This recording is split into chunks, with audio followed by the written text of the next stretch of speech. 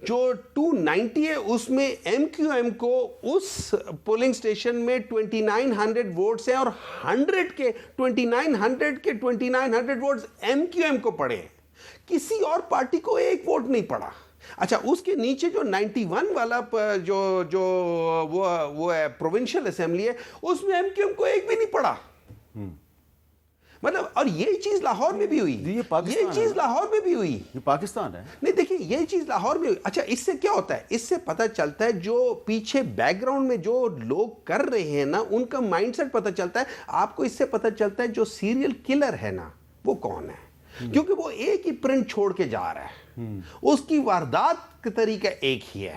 اچھا سوال تھا میرا جلسے کے بارے میں. عرفان صدیقی صاحب یہ 30 مارچ کو اسلام آباد میں جلسہ کرنا چاہتے ہیں پریڈ گراؤنڈ میں, ان کو اجازت ملنی چاہیے یا نہیں؟ دیکھیں ہمایوں صاحب میرے بہت اچھے دوست ہیں, سینٹ میں جو چند دوست ہیں نا میرے, ان میں سے ایک ہیں. میں اس لیے مجھے ہنسی آ رہی تھی کہ جب آپ نے سوال کیا تو انہوں نے دو باتیں کی. ایک تو انہوں نے یہ کہا کہ جی مجھے سمجھ نہیں آتی کہ لوگ ڈرتے کیوں ہیں ہم سے, یہ کہی انہوں نے, اور پھر خود ہی کہا جی کہ ہم کچھ بھی کر سکتے ہیں. لوگ اسی لیے ڈرتے ہیں ان سے کہ یہ جلسے کے نام پہ کچھ بھی کر سکتے ہیں. بات یہ ہے جلسہ کریں, بالکل اپنا نقطۂ نظر پیش کریں. یہاں بھی بیٹھ کے بات کر رہے ہیں, پاکستان کے سب سے بڑے چینل پہ بات کر رہے ہیں, ساری دنیا دیکھ رہی ہے, ان کا نقطۂ نظر سن رہی ہے, میری باتیں بھی سن رہی ہے, جلسے میں بھی باتیں کریں. معاملہ یہ ہے کہ یہ جو کیسز بتا رہے ہیں نا جی فلاں جگہ یہ ہو گیا, میں نہیں کہتا کہ ایسا نہیں ہوا ہوگا, ہوا ہوگا. بد انتظامیاں بھی ہوتی ہیں, بدعنوانیاں بھی ہوتی ہیں, دھاندلیاں بھی ہوتی ہیں. ان کے دور میں ڈسکا کی کہانی آپ نے سنی ہوگی کہ ڈسکا میں کیا ہوا تھا الیکشن کے اندر. سرکار پوری کی پوری ملوث تھی. سرکار کے سارے اہلکار, کوئی اور نہیں تھا جن کی طرف یہ اشارہ کرتے ہیں, وہ ملوث نہیں تھے, یہ خود ملوث تھے. تو میں نے سینٹ میں کہا تھا یہ جملہ کہ اگر دھاندلی ہوئی ہے پورے پاکستان کے اندر تو کیا خیبر پختونخوا میں امام کعبہ نے آ کے الیکشن کرائے ہیں, یا امام ابو حنیفہ رحمۃ اللہ علیہ نے الیکشن کرائے؟ وہاں کیوں نہیں ہوئی دھاندلی؟ آپ یہ موقف بڑا عجیب لگتا ہے کہ جہاں آپ جیت گئے وہ منزہ, پاکیزہ, صاف ستھرے, آزادانہ, منصفانہ ہیں. جہاں آپ ہار گئے وہاں یہ ہو گیا جی, نیچے یہ ہو گیا جی, اوپر یہ ہو گیا جی, فلاں نے یہ کر دیا جی. ایسے نہ کریں. پہلے بھی یہ کچھ ہوتا رہا ہے, پہلے بھی آپ کو پتہ ہے, آپ تاریخ جانتے ہیں. آپ پہلے انتخابات میں ملک ٹوٹ گیا تھا, دوسرا انتخابات ہمیں کوئی 12 سال کا مارشل لا دے گیا تھا. ہوتا رہے, دھاندلیاں ہوتی. نظام مصطفیٰ کی تحریک چلی, اس کے بعد 2018 کے الیکشن ہمارے سامنے ہیں, کیا کچھ نہیں ہوا. ہم جا کے بیٹھ گئے, ہم نے اپنا کردار ادا کیا, ہم نے اپنی بات کی, ہم اپوزیشن میں بیٹھے, اور جب وقت آیا اور آپ کے ساتھی آپ کی کارکردگی کی وجہ سے چھوڑ گئے اور نو کانفیڈنس پہلی دفعہ ہسٹری میں ہوئی, حکومت بدل گئی, باقی عرصہ پورا کر لیا پارلیمنٹ نے. تو اس لیے آپ بھی ان سارے دکھوں کے ساتھ, سارے زخموں کے ساتھ, سارے درد کے ساتھ بیٹھیں اسمبلی میں, اپنا کردار ادا کریں اور اپوزیشن کی گرفت کریں. آپ کی آواز کوئی کم نہیں ہے, 100 کے قریب آپ لوگ ہیں قومی اسمبلی کے اندر. پنجاب کے اندر آپ ڈھیروں ڈھیر ہیں. تو آپ کو ان کے جلسے پہ کوئی اعتراض نہیں ہے؟ مجھے کوئی اعتراض نہیں ہے. میں تو کہتا ہوں کہ ہمایوں خود وہاں جا کے تقریر کرے, اور یہ باتیں جو یہاں کہہ رہے ہیں وہاں بھی کہیں گے تو میں سننے بھی آ جاؤں گا جلسہ. یہ تو بہت اچھا ہو جائے گا. اگر یہ آ جائیں آپ کے جلسے میں تو یہ تو ایک نئی روایت قائم ہو جائے گی. اگر میری جان کی سلامتی کی نہیں دیکھیں اس سے ہے آپ کی جان بھی سلامت رہے گی, اور آپ کو ایز اے ہم اسپیشل گیسٹ بھی بلائیں گے, کیونکہ ہمارا جو طور طریقہ ہے نا وہ بالکل ڈفرینٹ ہے. اس کو جس طریقے سے پورٹرے کیا جاتا ہے, جس طریقے سے وہ ہے, میرا تو ہمیشہ سے یہی ہے کہ میں نے آج تک اپنی مطلب میرا پولیٹیکل کیریئر بہت چھوٹا ہے, ٹھیک ہے, اس میں نے کبھی اپنے پارٹی کے کسی بندے کو توڑ پھوڑ کے بارے میں آج تک کہتے نہیں سنا, آج تک کرتے نہیں دیکھا. کرتے بھی نہیں دیکھا, میں نے نہیں دیکھا. میں آپ کو بتا رہا ہوں میں نے بڑے قریب سے میں نے خان کے ساتھ میں نے ٹریول کیا, میں نے بڑے قریب سے ان کے ساتھ کام کیا ہے, 1-on-1 ان کے ساتھ کام کیا ہے. میں نے آج تک میری نظر میں اگر پاکستان میں اپنے آپ کو بہت پیٹریوٹک سمجھتا ہوں, میں اپنے آپ سے زیادہ ان کو پیٹریوٹک سمجھتا ہوں. یہ وہ شخص ہے جس کے لیے پوری دنیا اوپن تھی, وہ کہیں بھی ہاتھ رکھ کے بیٹھ جاتے, وہ بادشاہوں کی زندگی گزار سکتے تھے. دیکھیں بات یہ ہو جاتی ہے کہ مجھے اس کرسی کی وجہ سے ایک پوزیشن ملتی ہے, لیکن اس دفعہ اس کرسی کو اس بندے کی وجہ سے پوزیشن ملی ہے. اس بندے کا اتنا وزن ہے کہ وہ کرسی جو ہے نا اس کے لیے چھوٹی پڑ جاتی ہے.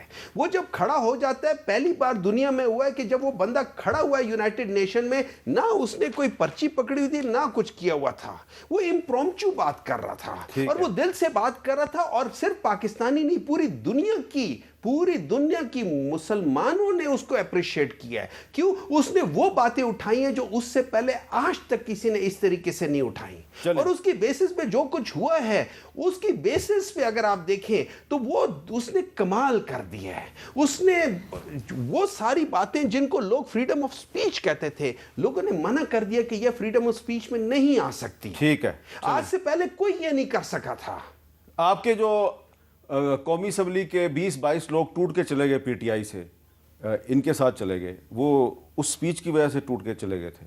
نہیں, دیکھیں اس طرح ہے, ہر ایک انسان کی اپنی ایک قیمت ہوتی ہے. اچھا, ٹھیک ہے.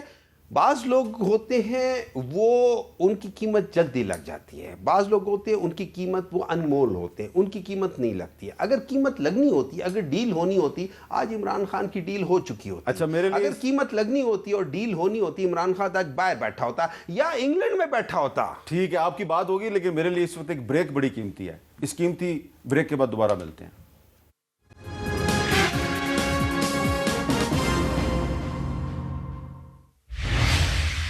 Welcome back. عرفان صدیقی صاحب, کیونکہ آپ بھی سینیٹر ہیں اور ہمایوں مومن صاحب بھی سینیٹر ہیں, تو سینٹ کا الیکشن آ رہا ہے, اور سینٹ کے الیکشن میں ہم دیکھ رہے ہیں کہ کچھ ایسے لوگ بھی آ رہے ہیں جو پہلے نگران سیٹ اپ کا حصہ تھے. تو ایک میرا سوال آپ سے, کیونکہ آپ تجزیہ نگار بھی ہیں, آپ کالم بھی لکھتے ہیں, اپنی سیاسی حیثیت کو ذرا تھوڑی دیر کے لیے آپ پرے رکھ دیں. سوال میرا یہ ہے کہ کیا یہ جو پچھلی نگران حکومت کے لوگ ہیں وہ سینٹ کے الیکشن میں اگر حصہ لیں گے تو جو قانونی سوالات ہیں اس کا تو کوئی نہ کوئی جواب وہ دے دیں گے, لیکن کیا عام آدمی کے ذہن میں یہ سوال نہیں پیدا ہوگا کہ یہ جو نگران حکومت بنتی ہے یہ دراصل صرف الیکشن کروانے کے لیے نہیں بنتی, یہ اگلی حکومت میں کوئی اپنی جگہ تلاش کرنے کا ذریعہ بھی بنتی ہے؟ جی میر صاحب, آپ نے بڑا اہم سوال کیا ہے اور مجھ پہ یہ بھی قدغن لگا دی ہے کہ میں اپنی سیاسی حیثیت کو ایک طرف رکھ دوں. تو میں یہ رسک لیتے ہوئے اپنی سیاسی حیثیت کو ایک طرف رکھتے ہوئے آپ کے احترام میں یہ کہوں گا کہ میں اس تصور کے خلاف ہوں. نگران حکومت ہونی ہی نہیں چاہیے. جب منشور ہم بنا رہے تھے تو میں نے یہ تجویز وہاں بھی پیش کی تھی, میاں صاحب بھی موجود تھے, نواز شریف صاحب, شہباز صاحب بھی تھے, پوری لیڈرشپ بیٹھی ہوئی تھی, ہم نے اس کو ڈسکس کیا. تو پھر یہ ہوا کہ جی ہمیں اصولی طور پہ اس پہ کوئی اعتراض نہیں ہے کہ یہ حکومتیں ختم ہو جانی چاہیے, لیکن ہم منشور کا حصہ نہیں بناتے. ہم جب حکومتوں میں آئیں گے یا جس بھی پوزیشن میں ہوں گے ہم مل جل کے اس پہ غور و خوض کریں گے, تو وہ ہم منشور میں بات رہ گئی. لیکن ذاتی طور پہ میں نے سینٹ پہ بھی کہا کہ ان کا کوئی فائدہ نہیں. دیکھیں نا, ان کی بنیادی بات یہ ہوتی ہے کہ آپ غیر جانبدارانہ, منصفانہ, ایکسیپٹیبل, قابل قبول الیکشن کرائیں. اسی لیے لائے تھے نا, بنیادی مقصد یہ تھا. وہ تو پورا نہیں ہوتا. انہوں نے 2018 میں کرائے تو بھی انگلیاں اٹھیں, اب کرائے تو بھی انگلیاں اٹھیں. دوسری بات جو آپ کہہ رہے ہیں نا کہ ان کا ایک محدود دائرہ کار ہوتا ہے, اس کے اندر انہوں نے مخصوص اپنا کام کرنا. جو آئین کے الفاظ ہیں نا, they have to assist the election commission, یہ الیکشن کمیشن کے اسسٹنٹ ہے, لیکن یہ اس دائرے سے بھی نکل جاتے ہیں. اگلی بات جو آپ کہہ رہے ہیں نا وہ بڑی امپورٹنٹ بات ہے. بات یہ ہے میرے ذاتی خیال میں, اور وہ یہ میری ذاتی سوچ ہے, سیاست کو پہلے ہی میں نے ایک طرف رکھ دیا ہے, کہ جس دن نگران حکومت ختم ہوتی ہے اس کے تمام اہلکاروں کو ایک طرف ہو جانا چاہیے, مراقبے میں چلے جانا چاہیے, منظر سے ہٹ جانا چاہیے. جب وہ آنے والے منظرنامے کا بھی حصہ بن جاتے ہیں تو پھر یوں لگتا ہے کہ جیسے یہ جو 3 یا 4 یا 5 یا 6 یا 8 مہینے آپ کو ملے ہیں, یہ آپ ایک کھیتی کاشت کرتے رہیں, اور وہ کھیتی اب آپ آ کے کاٹنا شروع کر دیں گے. کھیت نہ بنائیں, اسے کاشتکاری نہ کریں, آنے والے وقتوں کے لیے بیج نہ بوئیں. جبھی آپ غیر جانبدار ہوں گے, جبھی آپ نگران حکومت کا فریضہ پورا کریں گے. اگر آپ کی نگاہیں آنے والے موسم پہ ہیں تو آپ اپنا فریضہ ادا نہیں کر سکیں گے, آپ پھر اس موسم کے تقاضے پورے کریں گے. جی, جو ناانصافی ہے. آپ کا کیا خیال ہے ہمایوں صاحب کہ یہ ایک آئین میں ایسی ترمیم نہیں ہونی چاہیے کہ یہ جو نگران حکومت کا جو تصور ہے اس کو اب ختم کر دیا جائے؟ غلطی ہوگی 18ویں ترمیم میں. دیکھیے میں سچ بات بتاؤں نا تو پاکستان میں آئین کی ضرورت ہی نہیں ہے، کیونکہ پاکستان میں آئین کے اوپر کوئی چلتا نہیں ہے۔ ہم نے دیکھا کہ پاکستان میں آئین، کس آئین کی بات کر رہے ہیں آپ؟ ہر جگہ پہ تو آئین کو وائلیٹ ہو رہے ہیں، اور آئین کسی کو بچاتا بھی نہیں ہے۔ جب ہم لوگ آئین کی بات کرتے ہیں، ہمارے اس میں لکھا ہوا ہے کہ جو عورتیں ہوتی ہیں اور جو بیمار ہوتے ہیں ان کو آپ بیل پہ چھوڑ دیتے ہو CRPC 4971 کے لحاظ سے ہے، لیکن ہم یہاں پہ وہ نہیں دیکھتے ہیں۔ آئین کہتا ہے کہ آپ کو بعض چیزوں کا تحفظ ہے، لیکن یہاں پہ ہمیں کوئی تحفظ نہیں ہے۔ تو آئین بیسیکلی میرے جیسے کیمرہ مین والے جیسے لوگوں کے لیے، آپ جیسے اور یہ عرفان صاحب جیسے لوگوں کے لیے آئین نہیں ہے۔ آپ لوگ آئین سے بھی بالا تر ہو، آپ لوگ کچھ بھی کر لو، آپ کو کوئی کچھ نہیں کہے گا۔ میں ویسے ہی ایک تنزن کہہ رہا ہوں، ناٹ لٹرلی یور نیم۔ دیکھیے پرابلم ہمارا یہ کہ ہم لوگوں کے یہ میں آپ کی بات سے اتفاق کرتا ہوں، دیکھیں اس ملک کے جو قاضی ہیں، میں آپ کی بات سے اس لیے اتفاق کرتا ہوں کہ جب 2021 اور 22 میں میرے پر پابندی لگی تو میں عدالت میں گیا کہ یہ غیر آئینی ہے، کسی عدالت نے میری بات نہیں سنی اور پابندی برقرار رہی۔ دیکھیے میں آپ کو بات بتاؤں، اٹ از ویری انفارچونیٹ، اس کی وجہ یہ اس ملک کے جتنے بھی قاضی ہیں نا، وہ خود آئین کی انٹرپریٹیشن اپنے طریقے سے کرتے ہیں۔ اب جو مرضی کر لیں اس کو، اب آپ اس کو روک بھی نہیں سکتے۔ اچھا آئین کہتا ہے فار ایگزامپل 2-3 ایسے ہم نے بل پاس کرتے ہوئے دیکھیں کہ جو آئین کو بائی پاس کر، اچھا آئین صاف کہتے ہیں کہ یہ کام نہیں کر سکتے، لیکن اس میں آ جاتے ہیں کہ جی اس میں یہ کر کے یہاں سے سائیڈ سے بائی پاس کر لے۔ پتلی گلی سے نکلنے کا ہمارا جو سسٹم ہے نا وہ بہت غلط ہے۔ اگر آپ بات کرتے دیکھیں ایک اور بات ہے، اگر آپ آئین کی بات کرتے وہ صاف طور پہ کہتے کہ جو کیئر ٹیکر گورنمنٹ کے لوگ ہیں وہ نیکسٹ کمنگ الیکشن میں حصہ نہیں لے سکتے۔ بالکل۔ اب اس میں ان لوگوں نے کیا کہ سرفراز بھگٹی صاحب ہیں، انہوں نے کہا کہ میں فیڈرل میں تھا تو میں پروونشل میں لے سکتا ہوں۔ بھائی نیکسٹ الیکشنز میں نہیں لے سکتے۔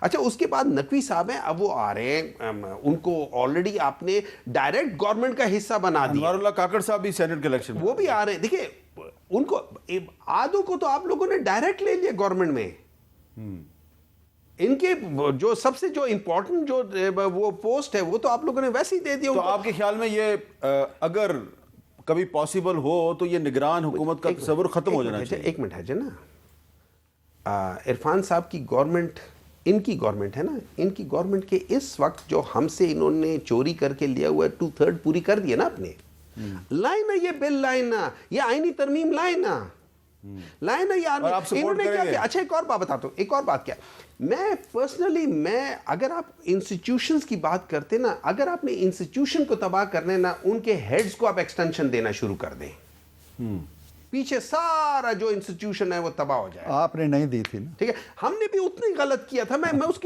کی اتنی مذمت نہیں، کرتا یہ ہوں۔ صرف آپ نے نہیں، سب نے مل کے کیا تھا۔ تحریک انصاف، مسلم لیگ نون، پیپلز پارٹی، سب نے مل کے ایکسٹینشن دی تھی۔ responsibility because our government was there۔ بس ٹھیک ہے۔ لیکن بات یہ ہو جاتی ہے کہ ہم جب بھی کر رہے ہیں، جیسے بھی کر رہے ہیں، ہم لوگ نئے تھے یا ہم لوگ فرسٹ ٹائم تھے، جو بھی تھے، بعض لوگ تو 4-4 5-5 6-6 مرتبہ آ رہے ہیں نا، ان کے ساتھ تو یہ نہیں ہونا چاہیے۔ اور ان میں سے بعض لوگ ایسے جو کہتے ہیں ہم تو بڑے ڈسے ہوئے ہیں۔ جی ٹھیک ہے۔ میں ایک بات بتاتا ہوں، دیکھیں سب سے بڑے جو امپورٹنٹ بات ہے وہ یہ ہے کہ جب یہ لوگ ابھی آئے ہیں، ٹھیک ہے، ان لوگوں نے اس کے باوجود کہ اب یہ کہتے ہیں نا ہمیں کہ یار آپ لوگوں کو ہم لوگوں نے ووٹ آف نو کانفیڈنس کے لحاظ سے کیا، یہ پاکستان میں پہلی مرتبہ ہوا ہے۔ یہ پاکستان میں پہلی مرتبہ ہوا ہے کہ ایک بندہ جو ہے وہ کرپشن میں نہیں نکالا گیا۔ ٹھیک ہے، اس سے پہلے باقی جتنے بھی تھے نا وہ کرپشن میں نکالا۔ اچھا میں نے ایک بریک لینی ہے، بریک کے بعد دوبارہ ملتے ہیں۔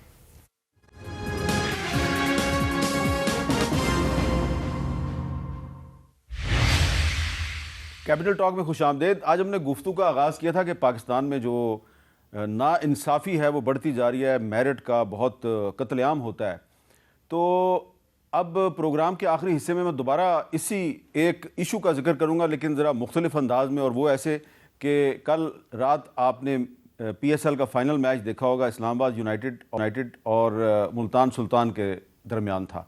تو اس میں جو مین آف دی میچ تھے عماد وسیم صاحب، جن کو کہ اس وقت پاکستان کا بچہ جانتا ہے، یہ آپ کو میں نے یاد کرانا تھا، یہ وہی عماد وسیم صاحب ہیں جو کل رات کے میچ کے ہیرو ہیں، یہ وہی عماد وسیم صاحب ہیں جنہوں نے صرف چند مہینے پہلے نومبر 2023 میں انٹرنیشنل کرکٹ سے ریٹائرمنٹ کا اعلان کر دیا تھا۔ کیوں اعلان کیا تھا؟ کہ یہ مسلسل اچھی کارکردگی کا مظاہرہ کر رہے تھے، جس ٹیم کے کپتان بنتے ہیں وہ پی ایس ایل کی ٹرافی جیت جاتی ہے، لیکن ان کو ذکا اشرف صاحب جب پی سی بی کے چیئرمین تھے تو وہ قومی کرکٹ ٹیم میں ان کو شامل نہیں کر رہے تھے، ان کی جو سلیکشن تھی وہ نہیں ہو رہی تھی، اور پھر ان کو جو پاکستان سے باہر جو ٹورنامنٹس ہو رہے تھے، آسٹریلیا میں ایک ٹورنامنٹ ہو رہا تھا، وہاں پہ بھی ان کو اجازت نہیں تھی کہ وہاں پہ بھی جا کے کھیلیں، تو انہوں نے انٹرنیشنل کرکٹ سے ریٹائرمنٹ کا اعلان کر دیا، لیکن کل کے میچ کے یہ مین آف دی میچ بن گئے، اور اب ان سے ہم یہ درخواست کریں گے کہ آپ انٹرنیشنل کرکٹ سے اپنی ریٹائرمنٹ کا جو فیصلہ ہے وہ واپس لے لیں، تاکہ آپ انٹرنیشنل لیول پہ پاکستان سے باہر جا کے بھی پاکستان کی نمائندگی کریں۔ یہ میں نے مثال اس لیے دی ہے عرفان صدیقی صاحب کہ یہ جو میرٹ کا قتل عام ہے یہ پہ ہو رہا ہے اس وقت، اور کرکٹ میں بھی ہو رہا ہے۔ میر صاحب ایسے ہے، یہ بچے جس کا ذکر کر رہے ہیں آپ حماد کا، یہ نہ صرف کل کے میچ کا بلکہ 3 میچز میں مین آف دی میچ رہے ہیں اسی ٹورنامنٹ میں، اور اس کے کپتان نے بھی کہا ہے کہ یہ ایسٹ ہے ہمارا، اور آنے والے ورلڈ کپ میں یہ ہمارے لیے بہت بڑا اثاثہ ثابت ہوگا۔ بات یہی ہے کہ میرٹ جو ہے اس کی آپ حوصلہ شکنی جب کریں گے اور اس کو اپنی رائٹ پلیس پہ آنے نہیں دیں گے، یہ صرف ایک شعبے کا ذکر نہیں ہے، صحافت میں بھی ہے، سیاست کے اندر تو بدرجہ اتم ہے۔ میں نے تو بلکہ رضا ربانی صاحب اب ہمارے سینیٹر نہیں بن سکے، ہم بہت مس کریں گے انہیں۔ ہم لابی میں بیٹھے ہوئے تھے رمضان سے پہلے اور چل چلاؤ کی باتیں ہو رہی تھیں، الوداعی تقریریں ہو رہی تھیں، تو میں نے کہا کہ رضا ربانی صاحب، میں نے ایک خاتون سے کہا، وہ بھی پیپلز پارٹی کی تھی، میں نے کہا ہم آپ کو بہت مس کریں گے، تو وہ کہنے لگی آپ مس نہیں کریں گے، میں دوبارہ آ رہی ہوں۔ وہ نہیں آ سکی۔ اچھا رضا ربانی صاحب کو میں نے کہا ہم آپ کو بہت مس کریں گے، تو وہ صرف ہنستی ہے، انہیں پتا تھا کہ میں نے نہیں آنا۔ تو میں نے کہا کہ آپ کے آنے کا آپ کہیں بھی تو مجھے پتا ہے آپ نہیں آ سکتے۔ کہنے لگے کیوں؟ میں کہ دیکھو، یہ میں جو بات آپ نے کہی ہے وہ کہانی سنائی، میں کہ دیکھیں اہلیت ہمارے اس دور میں سب سے بڑی نااہلیت بن گئی۔ بہت اچھی بات۔ تو اہل آدمی جو ہے نا، ایک کام کے لیے ایک اہل آدمی کو آپ ٹھڈا مار کے ایک طرف کر دیتے ہیں اور کسی چہیتے کو بٹھا دیتے ہیں، یہی کرکٹ میں ہو رہا ہے۔ اچھا اب میرا وقت ختم ہو رہا ہے، آپ اتفاق کرتے ہیں اس بات سے کہ عماد وسیم کو اپنی ریٹائرمنٹ واپس لینی چاہیے؟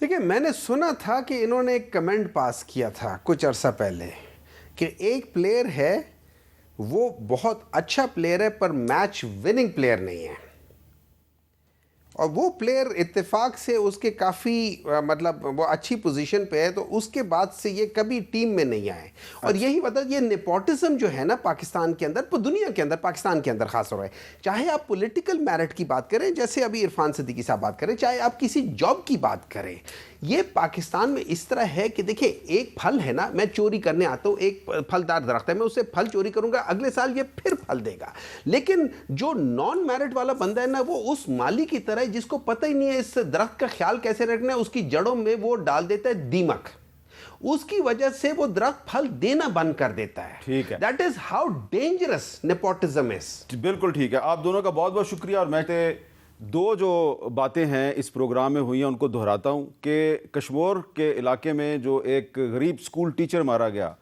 اللہ رکھیو نندوانی، اس کو انصاف ملنا چاہیے، اور دوسری اپیل ہے عماد وسیم صاحب سے کہ انٹرنیشنل کرکٹ سے اپنی ریٹائرمنٹ کا فیصلہ واپس لیں، پاکستان کی کرکٹ کو ابھی آپ کی بہت ضرورت ہے۔ اجازت دیجیے، اللہ حافظ۔